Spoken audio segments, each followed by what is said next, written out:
Hello students, I am your Shashi ma'am. Here I bring for you an easy education system. आज हम करेंगे area related to circle, मतलब वृत्त से संबंधित क्षेत्रफल। लास्ट क्लास में मैंने आपको इस टॉपिक में कराया था सेक्टर ऑफ अ सर्कल, ठीक है। उसमें हमने फॉर्मूला समझा था। आज हम करेंगे सेगमेंट ऑफ अ सर्कल, मतलब वृत्तखंड के क्षेत्रफल। आगे बढ़ने से पहले आपसे कहना चाहूँगी कि अगर अभी तक आपने हमारे चैनल को सब्सक्राइब नहीं किया है तो ज़रूर सब्सक्राइब करें, लाइक करें, शेयर करें। क्या कहा गया है डेफिनेशन में? The part of the circular region enclose between a code and the corresponding arc is called a segment of the circle. मतलब क्या हुआ कि एक सर्कुलर रीजन है। सर्कुलर रीजन क्या हुआ? हमने नीचे सर्कल बनाया है यहाँ पर। Enclose between a code, code क्या है सर्कल की? सर्कल की कोड है ए बी और कॉरस्पॉन्डिंग आर। इसकी कॉरस्पॉन्डिंग आर क्या दिखाई दे रही है हमें यहाँ पर? A P B. मतलब क्या हुआ इस डेफिनेशन का कि एक कोड ए बी और आर्क ए पी बी के बीच का जो एरिया है, जो आपको यहाँ पे शेडेड एरिया ये दिख रहा है, ये क्या है? सेगमेंट ऑफ अ सर्कल, ठीक है। हिंदी में भी समझ लेते हैं। वृत्तीय क्षेत्र का वह भाग जो एक जीवा और संगत चाप के बीच में परिबद्ध है। मतलब क्या हुआ इसका? ये एक सर्कल हो गया हमारे पास, वृत्त हो गया। इसका वह भाग जो एक जीवा, जीवा क्या है? ए बी, और संगत चाप क्या है? A P B. इसके बीच का ये जो हिस्सा है, जो मैंने यहाँ पे शेडेड किया हुआ है, छायांकित किया हुआ है, इसको हम क्या कहते हैं? वृत्तखंड, वृत्तखंड कहते हैं, ठीक है। वृत्तखंड, वृत्त का वृत्तखंड, ठीक है। आज हम समझेंगे कि इसका जो एरिया है वो कैसे कैलकुलेट करते हैं, कैसे निकाला जाता है। इस वाले पोर्शन को निकालने में थोड़ी सी बच्चों को प्रॉब्लम्स होती है, क्योंकि एरिया ऑफ सेगमेंट का फार्मूला अगर वो ये लगाते हैं, area of segment A P B, क्या फार्मूला बनेगा? Area of segment A P B, area of sector O A P B minus area of O A B. इसको समझें कैसे बना ये फार्मूला। हमारे पास area of segment, area of sector हम कैलकुलेट कर सकते हैं। लास्ट क्लास में मैंने आपको समझाया था क्या फार्मूला था एरिया ऑफ सेक्टर का। एरिया ऑफ सेक्टर का फार्मूला है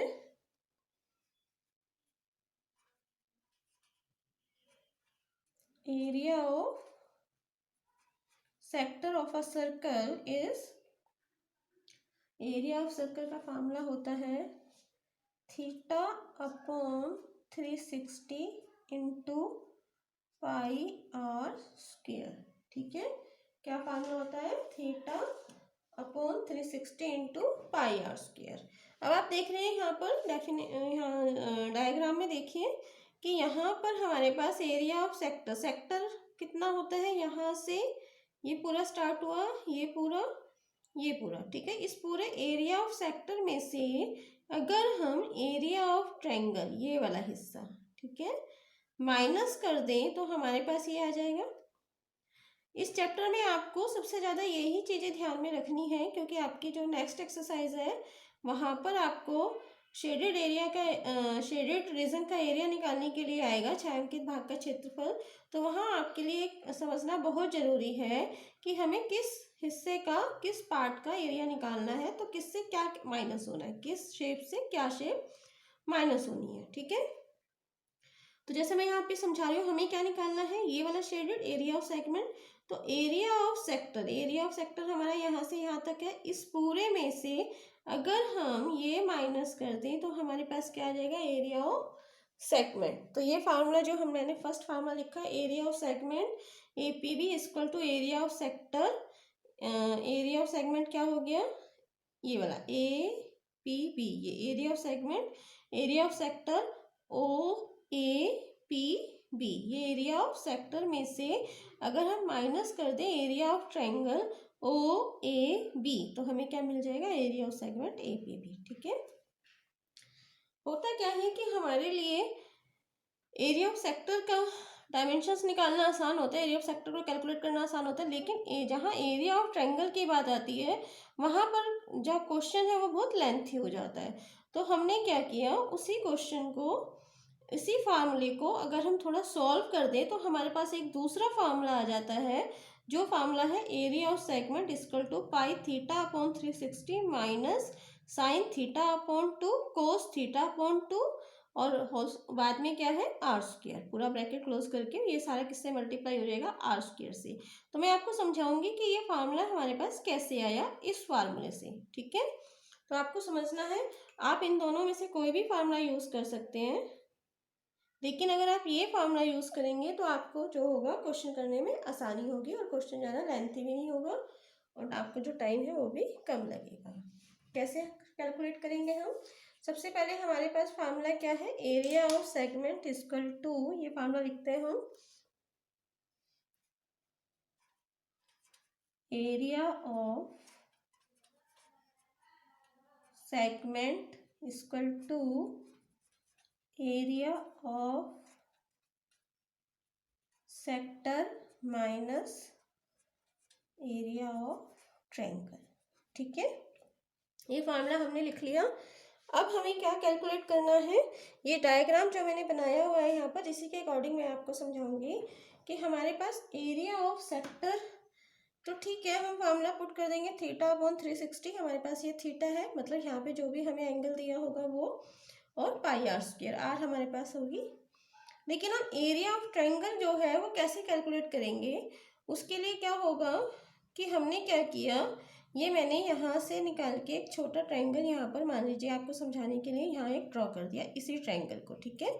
तो अब आप समझिए कि जब हम सेंटर से कोई भी परपेंडिकुलर लेते हैं कोड पर, ठीक है, मान लीजिए हमारे पास ये क्या है कोड, ए बी क्या है कोड है, और ये ओ क्या है सेंटर है। तो सेंटर से हम जब भी एक परपेंडिकुलर लेते हैं, मतलब 90 डिग्री का एंगल हुआ, परपेंडिकुलर लेते हैं कोड पर, तो वो क्या करता है, इस एंगल को दो बराबर हिस्सों में डिवाइड कर देता है। ये आपको ध्यान रखना है, एंगल को क्या कर देता है, दो बराबर हिस्सों में डिवाइड कर देता है। तो इसका मतलब हमारे पास एक ट्रायंगल आ गया, राइट ट्रायंगल बन गया हमारे पास ओ ए एम, ठीक है। और हमारे पास जो एंगल है वो क्या हो जाएगा, थीटा अपॉन 2, क्लियर है। यहाँ 90 डिग्री का एंगल बना, तो ये हमारे पास क्या हुआ, ओ ए जो है हाइपो हो गया, ठीक है। और इस तरीके से हम क्या करेंगे, ट्रिग्नोमेट्री का फार्मूला लगाकर इसको सॉल्व करेंगे एरिया ऑफ ट्रायंगल को। कैसे, ये आपको समझना है।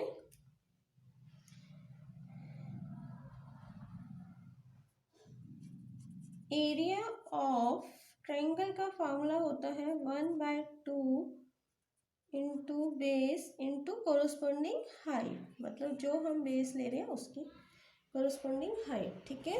तो अब हम कैसे कैलकुलेट करें किसी क्वेश्चन में कि हमारे पास उस ट्रायंगल की जो बेस है वो क्या है और हाइट क्या है, तो उसके लिए हम क्या यूज करेंगे, ट्रिग्नोमेट्री।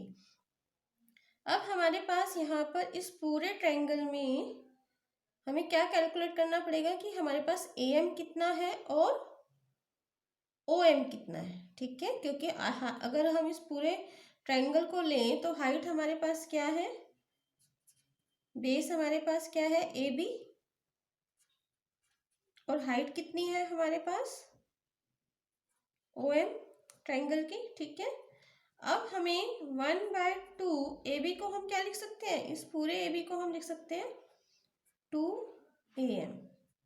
ये भी आपने अभी तक ट्रायंगल में पढ़ा होगा कि अगर हम परपेंडिकुलर लेते हैं यहाँ से, तो ये इस पूरे कोड को दो बराबर हिस्सों में बांट देती है। तो इसका मतलब ये 2 AM, तो हमें क्या क्या कैलकुलेट करना है, AM और OM कैलकुलेट करना है। तो कैसे कैलकुलेट करेंगे हम लेंगे इन ट्रायंगल OAM, ठीक है। हमने एक ट्रायंगल ले लिया OAM, ठीक है। आप OMB भी ले सकते हैं, कैलकुलेशन सेम आएगी।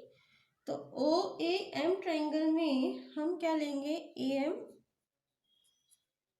अपॉन OA, क्योंकि हमारे पास क्या है OA हमारे पास क्या है R है, ठीक है। और यहाँ क्या लिया हमने AM, परपेंडिकुलर ले लिया ये, तो AM जो है वो परपेंडिकुलर हुआ और OA क्या हुआ, हाइपो हुआ। तो आपको पता है perpendicular upon hypo equal to क्या होता है, साइन थीटा, ठीक है। तो परपेंडिकुलर अपॉन हाइपो क्या है, साइन थीटा है। तो हम क्या लिख सकते हैं यहाँ साइन, तो हमारे पास थीटा क्या है यहाँ, थीटा अपॉन 2, तो हम क्या लिखेंगे थीटा अपॉन 2, ठीक है। AM हमें कैलकुलेट करना है। OA की वैल्यू हमारे पास क्या है, R है, इक्वल टू में क्या आ गया, साइन थीटा अपॉन 2।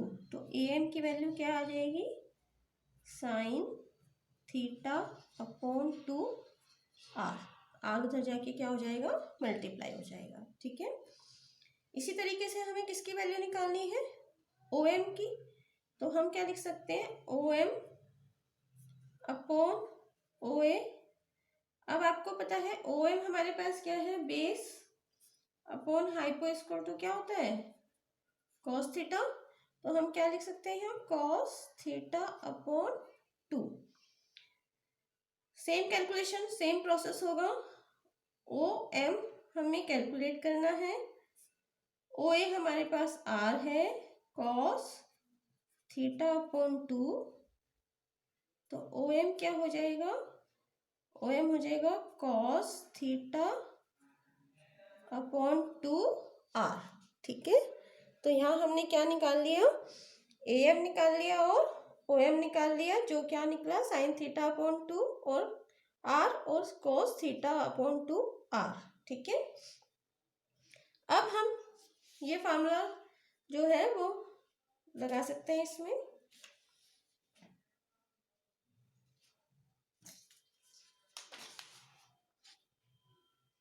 तो फार्मूला क्या था हमारा, area of segment equal to area of segment equal to area of sector minus area of triangle, ठीक है।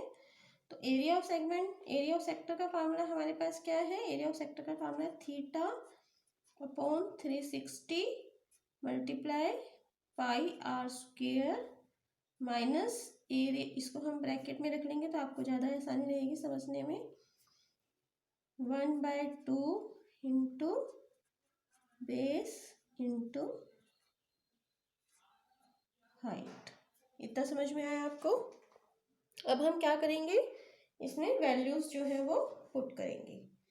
तो कैसे करेंगे हम, थीटा अपॉन 360 आया हमारे पास, इसको लिखेंगे हम theta upon 360 multiply pi r square minus 1/2, base क्या था हमारे पास, यहाँ पे डायग्राम में देखिए आप, बेस है हमारे पास AB और AB किसके इक्वल था, 2AM के इक्वल, ठीक है। AB मैंने यहाँ क्या बताया था, किसके इक्वल था, 2AM। तो हम क्या लिखेंगे, 2AM, हाइट कितनी है, OM, ठीक है। फिर क्या लिखेंगे, theta upon 360 into pi r square minus 1/2 into 2 multiply AM। तो यहाँ मैंने आपको कैलकुलेट करके यहाँ समझाया था, AM क्या आया, साइन थीटा अपॉन 2R। तो हम क्या लिख देंगे यहाँ, sign theta upon 2R multiply OM क्या आया था, कॉस थीटा अपॉन 2R। तो OM की वैल्यू लिखेंगे कॉस थीटा अपॉन 2R, ठीक है। मल्टीप्लाई में है, 2 से 2 कट जाएगा, ठीक है। तो अब हमें क्या करना है, अब हम यहाँ ब्रैकेट जो है खोल सकते हैं, ओपन कर सकते हैं, theta upon 360 minus pi r square minus, यहाँ हमारे पास क्या बचा, sine theta upon 2 multiply cos theta upon 2, और ये जो 2R है इसको हम लिख सकते हैं मल्टीप्लाई में आर स्क्वेयर, ठीक है। अब कॉमन ले सकते हैं हम, आर स्क्वेयर हमारे पास इधर भी है, आर स्क्वेयर इधर भी है, तो हम इन दोनों में से क्या लेंगे, सॉरी यहाँ मल्टीप्लाई का साइन आएगा, मल्टीप्लाई है, ठीक है।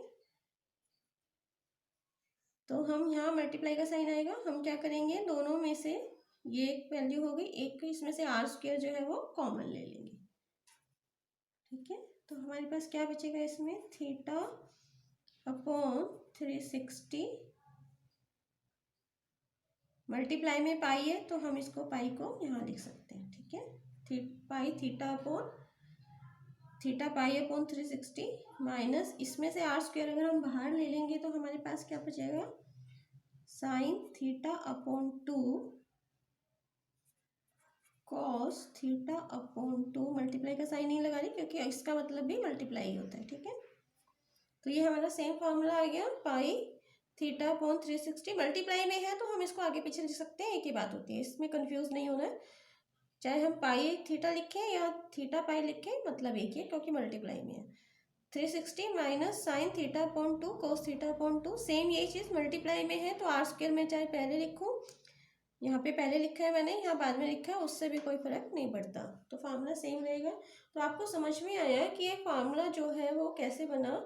तो आप क्या कर सकते हैं, जब भी आपके पास एरिया ऑफ सेगमेंट का क्वेश्चन आता है तो वहाँ पर आपको क्या करना है, वहाँ पर आप ये वाला फार्मूला यूज़ करके क्वेश्चन को ईजिली कर सकते हैं। ठीक है, दूसरी चीज़ आपको समझनी है कि ये साइन थीटा अपॉन, आपको एक चीज़ और है जिसमें बच्चे कंफ्यूज रहते हैं, साइन थीटा अपॉन 2 लिखना है, ना कि साइन थीटा अपॉन 2, ये रॉन्ग होगा क्योंकि दोनों कभी भी इक्वल नहीं होते। ठीक है, जैसे मान लीजिए यहाँ पे आपको थीटा दिया गया है 90 डिग्री, मान लीजिए 90 डिग्री थीटा है, तो यहाँ पे साइन क्या हो जाएगा, 90 डिग्री अपॉन 2, तो कितना हो जाएगा, साइन 45 डिग्री। ठीक है, ये चीज़ आपको ध्यान में रखनी है जिसमें बच्चे कंफ्यूज रहते हैं।